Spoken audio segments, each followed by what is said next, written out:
Good morning, everyone. I want to first thank Foreign Minister Kono and Defense Minister Iwaya for coming to Washington for this critical meeting between close allies. I want to thank also, of course, Acting Secretary Shanahan for his participation, although he didn't have to come quite as far to be here. The alliance between Japan and the United States is a truly remarkable thing. It's an alliance that two peoples have built and strengthened over generations, and it is adapted to meet every challenge that our two countries have faced. President Trump intends to maintain and strengthen our alliance, and the close relationships he's forged with Prime Minister Abe have served as a firm foundation for the conversations that the four of us had this morning. Our talks affirm that the United States-Japan alliance remains ironclad and increasingly complex. We pursued ways to defend the freedoms of the American and Japanese people and promote our shared value sets. At the top of the list is our shared diplomatic efforts to achieve the final fully verified denuclearization of North Korea. In cooperation with the international community, in accordance with relevant UN Security Council resolutions, we will continue to press North Korea to abandon all of its weapons of mass destruction, ballistic missiles, and related programs and facilities. We'll continue to force all sanctions against North Korea and encourage every country to do so. But our efforts at peace and security go far beyond North Korea. Early in his presidency, President Trump made a real pivot to Asia and declared America's intentions for a free and open Indo-Pacific. Our two countries' latest national security and defense strategies confirm we share this vision for the Indo-Pacific region, and they demonstrate our broad and increasing strategic alignment. Acting Secretary Shanahan and I shared our concerns with Japan that geopolitical competition and coercive attempts to undermine international rules, norms, and institutions, especially from China, present challenges to the alliance and to continued peace, stability, and prosperity in the Indo-Pacific. To ensure security against all manner of threats, our two countries agreed on the need for a closer network of alliances and partners. The United States and Japan will continue to advance trilateral and multilateral cooperation with other regional partners, notably the Republic of Korea, Australia, India, and Southeast Asian countries. Further, on the bilateral issues of concern, the United States and Japan continue to oppose any unilateral action that seeks to undermine Japan's administration of the Senkaku Islands, and we reaffirm that Article 5 of the U.S.-Japan Security Treaty applies to those islands. We also oppose militarization and other destabilizing activities in the South China Sea and in the East China Sea. We urge all parties to fully respect legal and diplomatic processes and pursue the peaceful settlement of maritime disputes without resorting to the threat or use of force. All parties must abide by the law of the Sea Convention. Both the United States and Japan are committed to the realignment of U.S. forces in Japan in a way that improves operational readiness and deterrent capabilities while also mitigating the impact on local communities. U.S. force posture in the region will remain robust and grounded in a clear-eyed assessment of the threats. We also welcome Japan's proactive steps to boost its defense capabilities, and I'll let Acting Secretary Shanahan speak more about that matter.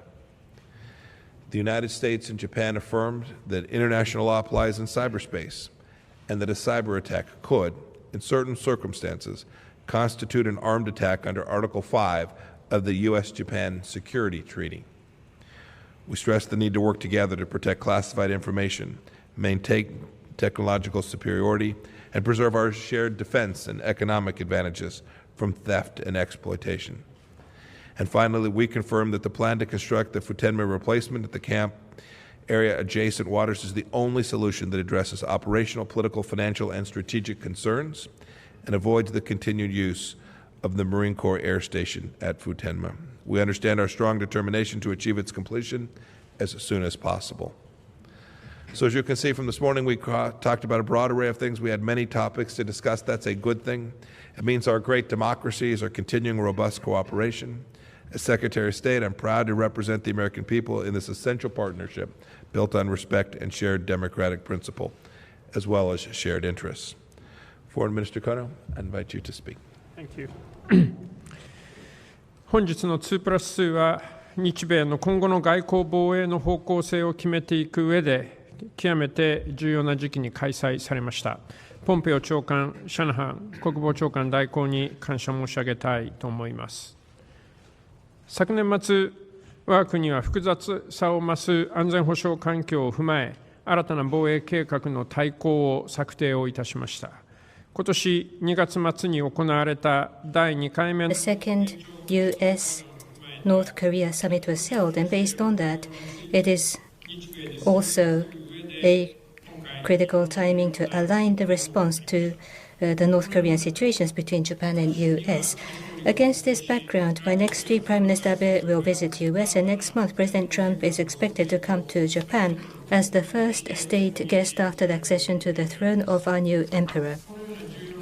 Add to this kind of critical timing, the four ministers for foreign affairs and defense of Japan and U.S. have come together and have discussed the future of U.S.-Japan alliance and have confirmed the direction of strengthened deterrence and response capabilities. And this is extremely meaningful. There were three main achievements as follows. First of all, free and open Indo-Pacific. The U.S.-Japan alliance is now the cornerstone of peace, security, and prosperity of the entire Indo-Pacific region. Under this basic recognition, we agreed that Japan and U.S. will work together in order to realize free and open Indo-Pacific. Both U.S. and Japan will conduct joint trainings and capability buildings and others with partner countries in order to jointly expand the presence in the region. Secondly, cross-domain cooperation.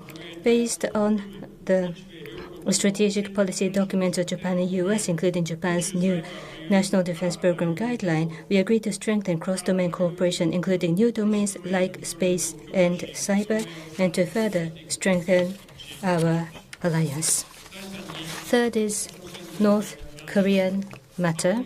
In accordance with the UN Security Council resolutions, we agree to endeavor to realize CVID of all weapons of mass destruction, ballistic missiles of all ranges, and confirm that Japan and U.S. will continue to cooperate on full implementation of UN Security Council resolutions, including dealing with ship-to-ship transfers. We reaffirmed that U.S. forces' posture in the region will continue to be robust and agreed to deepen our dialogues on deterrence in the region, ensuring security. We agreed to closely collaborate between Japan and the U.S. and amongst Japan, U.S. and South Korea. We agreed to demand North Korea for the immediate resolution of the abduction of Japanese nationals. Realignment of the U.S. forces is also an important issue, while maintaining the deterrence of U.S.-Japan alliance, but also to reduce impact on local communities such as Okinawa. The governments of both Japan and U.S. will steadily promote the realignment of U.S. forces in Japan. In particular, about the construction of Futenma replacement facilities, significant progress in relation to the construction are welcomed. In order to avoid the continued use of Futenma, we reconfirmed that relocation to Henoko is the only solution. I discussed that whilst steadily implementing these realignment of U.S. forces, crimes and accidents must be prevented. Regarding the issues on the operation and SOFA of U.S. forces, I said it is important to advance one by one and to reduce impact on local residents. In this way, there were major achievements at the 2+2 today. We will report these outcomes to our respective leaders and ensure that it will lead to the success of our Prime Minister's visit to the U.S. and the visit of President Trump to Japan as our state guest. We will firmly advance our efforts to further strengthen the deterrence and response capability of the U.S.-Japan alliance and further reinforce U.S.-Japan alliance going forward. May I invite Acting Secretary Shanahan for his remarks. Thank you, Minister Kono. Secretary Pompeo, I appreciate your leadership and partnership in hosting today's productive discussions. Minister Kono, Minister Iwaya, thank you for both making the long trip to Washington. The strength of the U.S.-Japan relationship gives us the ability to solve difficult problems and create opportunity. Today's meeting is yet another testament to our commitment to a free and open Indo-Pacific. When I think of the strength of the alliance, the cornerstone of the region, I come back to our shared understanding of the challenges we face in an increasingly complex security environment and our ability to address them together. Nowhere is this synergy clearer than in the close alignment between Japan's National Defense Program guidelines and our U.S. National Defense Strategy. The harmony between them is not confined to paper. It is evident in the real-world integration of our complementary strategic visions.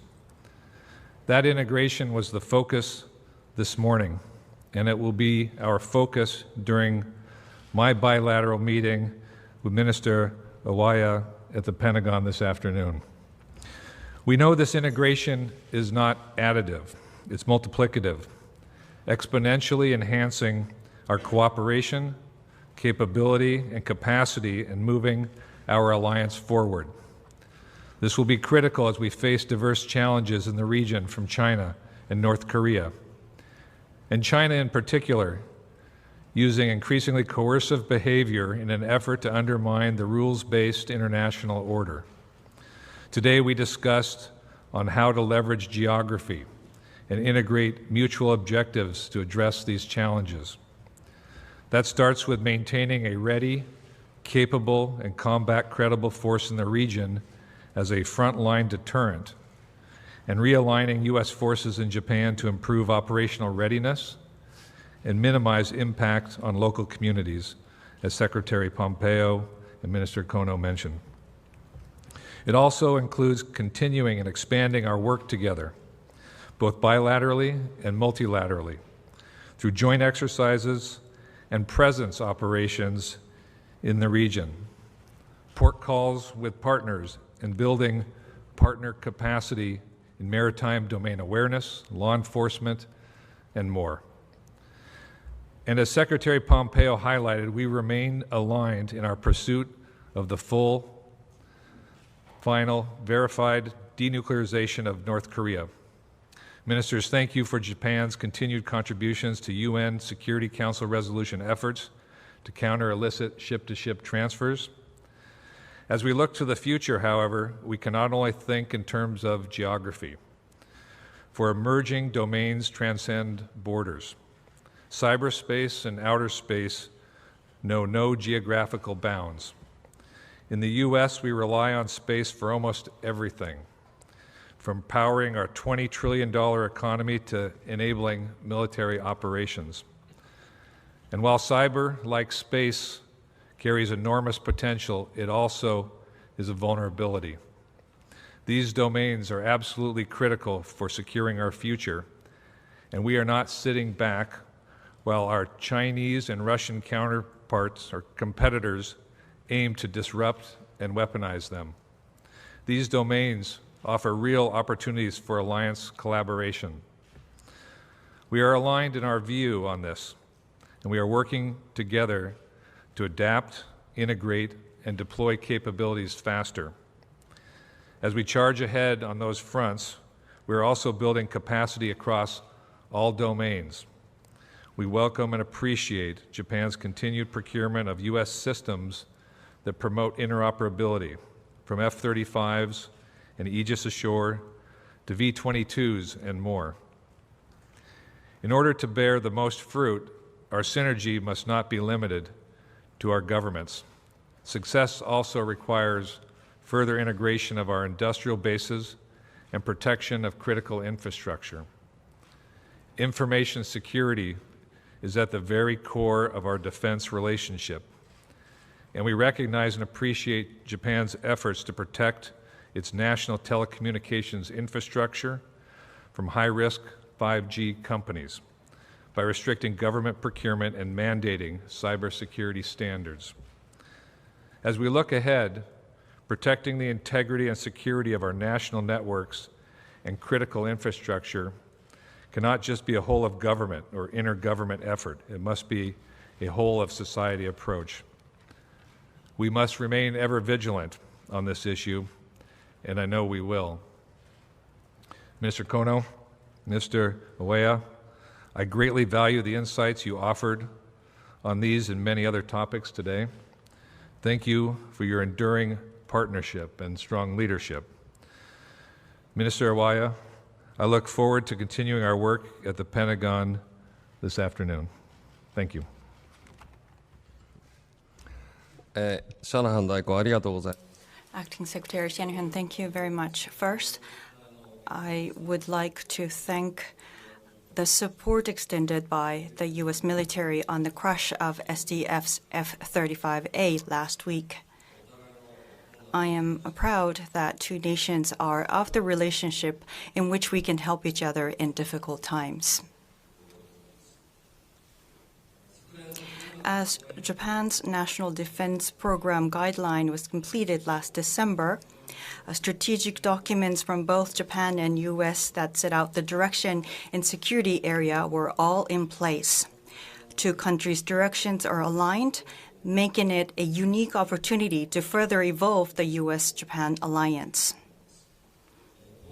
At this juncture, today, 4 ministers responsible for foreign and defense affairs in Japan and U.S. assembled here to have meaningful discussions on Japan-U.S. alliance and its way of being and measures to enhance its deterrence and counter capabilities. I would like to thank Acting Secretary Shanahan and Secretary Pompeo for the leadership to make this meeting a success. In the meeting, we confirmed that the U.S.-Japan alliance is the cornerstone of the region's peace, stability, and prosperity. We also confirmed that we will make efforts to realize free and open Indo-Pacific. At the same time, the alliance is facing a difficult international situation, and in order for the alliance to fulfill its role, more unified response between Japan and U.S. is important. Regarding the region's security environment, all 4 ministers were able to share the same concerns related to the current situation in East and South China Sea. Japan and U.S. will work together to ensure peace and stability in the region. Also regarding the North Korean issue, we agreed to work towards complete, verifiable, and irreversible abolishment of all of weapons of mass destruction and all ballistic missiles of all range. Japan and U.S. will be the linchpin in the effort to fully implement the UN Security Council resolution, including measures against ship-to-ship transfer and work with other nations. In the area of security and defense cooperation, which is the foundation of Japan-U.S. alliance, we confirmed that we will enhance the cooperation in the space-related capabilities with the cross-domain operation cooperation. We agreed to promote cooperation for space situational awareness capability enhancement. We also agreed to enhance collaboration in the cyber area and confirmed that cyber attacks could constitute an armed attack for the purpose of Article 5 of the U.S.-Japan Security Treaty. Also, we agreed to work together in further promoting streamlining of FMS process and introduction of high-performance equipment to Japan, and affirmed the importance of intelligence security. Furthermore, we agreed to further deepen our cooperation in operation. U.S. forces in Japan serves a central role in the alliance. For this reason, we share the intention to steadily implement the realignment of the U.S. forces in Japan, and while maintaining the U.S. force deterrent capability to continue to mitigate impact on local community, including Okinawa. Particularly about the construction of the Futenma replacement facility, reported its status, and 4 ministers welcome the significant progress, while reconfirmed that the plan to relocate to Henoko is the only solution that avoids the continued use of Futenma Air Station. Alongside Minister Kono, I also requested to prevent recurrence of incidents and accidents and to minimize the impact of the U.S. forces operation in local communities, including noise made by incoming aircraft. Japan-U.S. alliance is stronger than ever. If we can enhance it further and integrate the power of two nations, we can deter any and all threats and respond to any situation. With today's result, we will work to further strengthen the U.S.-Japan alliance. Again, I would like to thank Acting Secretary Shanahan and Secretary Pompeo. Thank you very much. Okay, we're going to start with questions. Sean from the AFP. Hi, thank you. Secretary Pompeo, the other day, North Korean state media had some rather choice words about you. I presume you've seen them. I can repeat them if you want to, but I wanted to see your reaction to that. What do you think was the motivation behind them? And as far as their demand itself, would you actually be willing to step aside from the negotiations if North Korea prefers that and wants to deal with President Trump directly only? Now, if I could ask a similar question on North Korea to Minister Kono, asking about you mentioned about the abduction issue and looking at the results of the Hanoi summit. How optimistic are you right now for the future of an agreement between Japan and North Korea specifically? And for the defense minister and defense secretary, Minister Iwaya, if I could expand on your comment about the F-35, could you and Secretary Shanahan explain what you plan now in terms of locating the F-35, submarines, etc.? What's the way to find them? And do you have any concern that U.S. adversaries, namely China and Russia, could actually have access to the technology from the F-35 there under the sea? Thank you. Great. So, yes, first question to me. Nothing's changed. We're continuing to work to negotiate. I'm still in charge of the team. President Trump's obviously in charge of the overall effort, but it'll be my team. Special Representative Biggin will continue to lead the U.S. efforts to achieve what Chairman Kim committed to do back in June of last year, which was to denuclearize. As I've said before, he's made that commitment to President Trump multiple times. He's made it to me personally half a dozen times, and I'm convinced we still have a real opportunity to achieve that outcome, and our diplomatic team will continue to remain in the lead. Yes, we are very grateful that President Trump has raised this abduction issue vis-a-vis Kim Jong-un at Hanoi. Well, this is an issue between Japan and North Korea, so eventually the Prime Minister, if there's a chance, will see Kim Jong-un and talk about these issues. Japan is ready to normalize the relationship with North Korea when this missile, nuclear, and abduction issues are taken care of. And our position has not been changed. So, well, at this moment, there's no set schedule for the summit meeting between Japan and North Korea, but we will continue to work on this issue with the United States. Thank you. 私にはですね、F-35 の事故についてお尋ねがございました。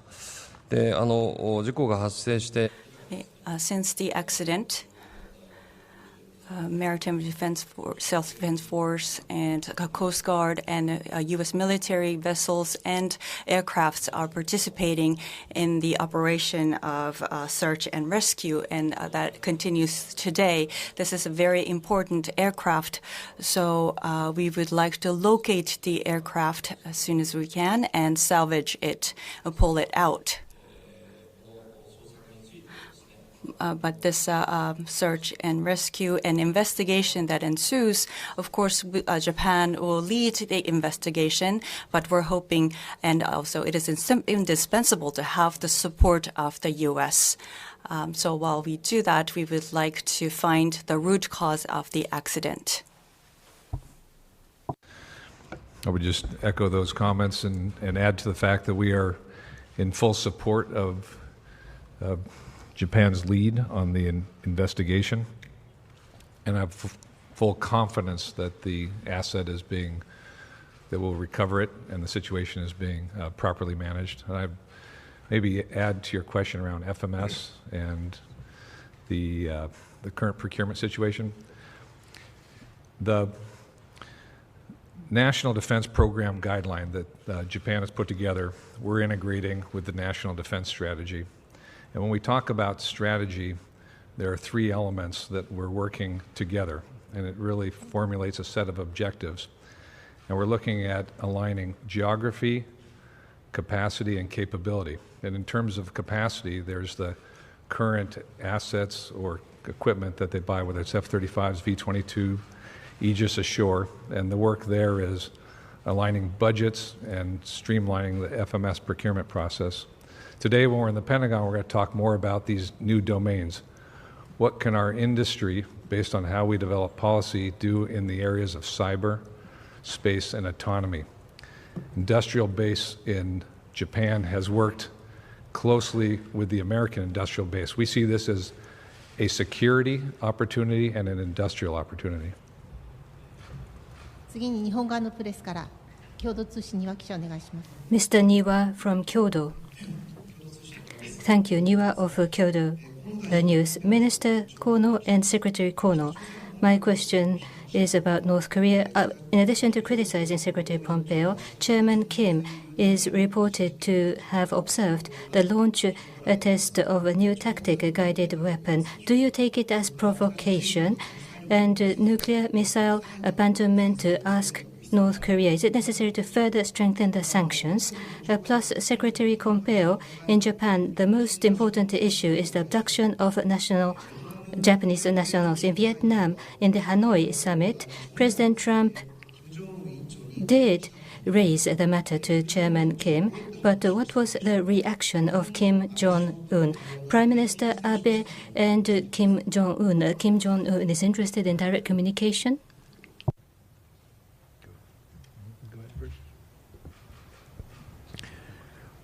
The United States and Japan have agreed that we need to implement the Security Council resolution until North Korea CVID all the weapons of mass destruction and the missile of all ranges. And we agree that we need to take care of the issue of ships-to-ship transfer, and we need to work with the other partner countries to prevent this ships-to-ship transfer. I would not comment on so-called new weapons of North Korea, but unless they take concrete steps towards the CVID of nuclear weapons and missiles, there's going to be no bright future for North Korea. Thank you. So I want to comment on the question you asked for, Mr. Kono.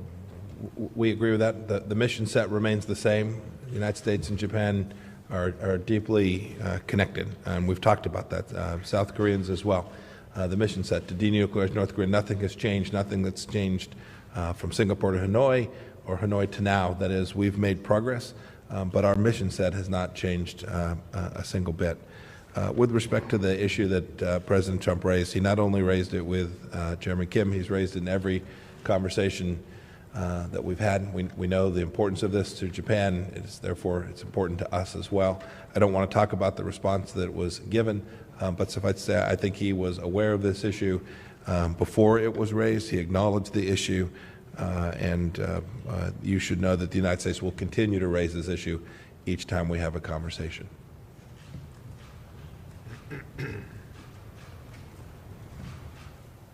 Rich Edson, Fox News.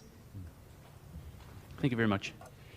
Mr. Secretary, you just commented that the United States, the world will continue enforcing sanctions against North Korea. Chairman Kim has repeatedly and publicly demanded that there be some sanctions relief ahead of full denuclearization.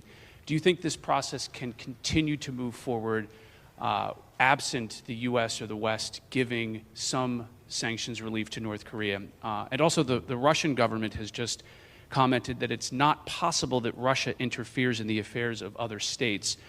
Your response to that, and will you discuss the findings of the special counsel's report with the Russian government? Thank you. Oh, and also to Mr. Foreign Minister, would Japan rule out a relaxation of sanctions ahead of full denuclearization? Thank you. Yes. Your first question. Second, Russia interferes in a number of places.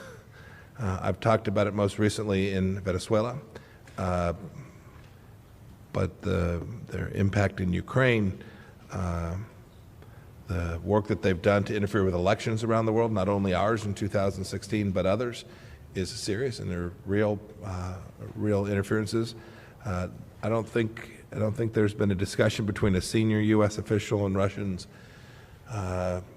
in this administration where we have not raised this issue about our concern about Russia's interference in our elections. So your third question was, when I engage with the Russians, will I raise the issues of the Mueller report?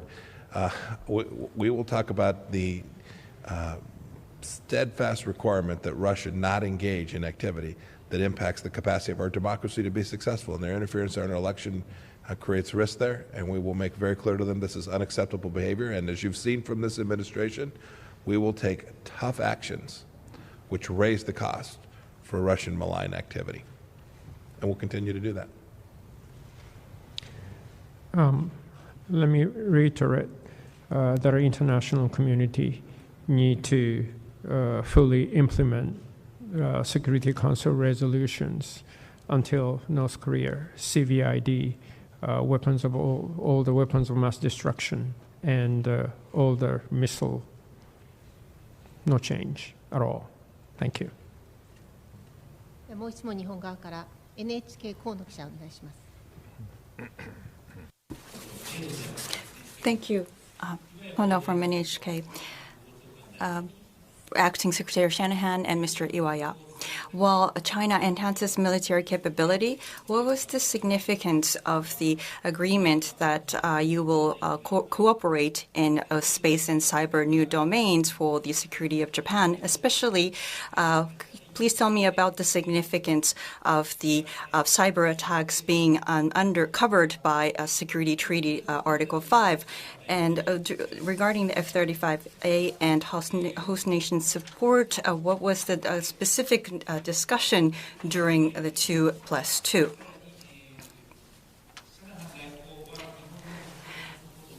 And Acting Secretary Shanahan, what is your thought on the host nation support currently? I would like to answer first. Not just China, but different countries are pursuing superiority in technologies that back up the capability in new domains, such as space and cyber and electromagnetic spectrum. So during this 2+2 meeting, we agreed that it is quite important to cooperate in the cross-domain capability building. And this alignment in our direction will be the foundation of our alliance going forward. Specifically, in the cyberspace, in the space capability cooperation, we agreed to promote cooperation in the development of deep space radar by Japan and hosting U.S. space situational awareness SSA capability and on Japan's quasi-zenith satellite system to improve SSA capability.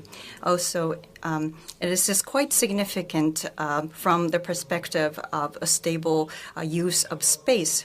In the cyber area, as we mentioned, there are cases where cyber attacks could constitute an armed attack for the purpose of Article 5 of U.S.-Japan Security Treaty, and we agreed on that. And this is significant from the perspective of deterrence. And regarding F-35, regarding the crash accident, I expressed gratitude for the U.S. support in the handling of the accident and requested their support as necessary in the investigation. Now, regarding the host nation support, in the discussion today, we did not discuss this topic. At this point, we have not started the next special treaty negotiation. This is something that we will continue our discussion going forward with the U.S. Good. No, well said. Let me just add a few comments, and the framing comment is this: our strategies are aligned, and we're working to take the budgets that have been put in place and execute. This is really our discussions are less about what are the frameworks than how do we operationalize our work. The defense minister talked about some of the basic building blocks, but our multiple conversations, and this isn't the first conversation, is how do we really develop capability in the cyber and space domain, because it's an area where we're not limited by geography.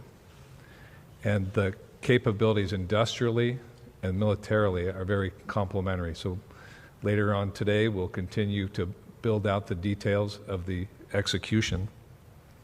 I would just say on the host nation agreement, we will develop something that's fair. And we've had a long history of being able to negotiate, and I expect that we'll do that well, but it'll be fair. Thank you. Okay. Thank you very much. Fantastic. Thank you. All right. Thank you. Yeah.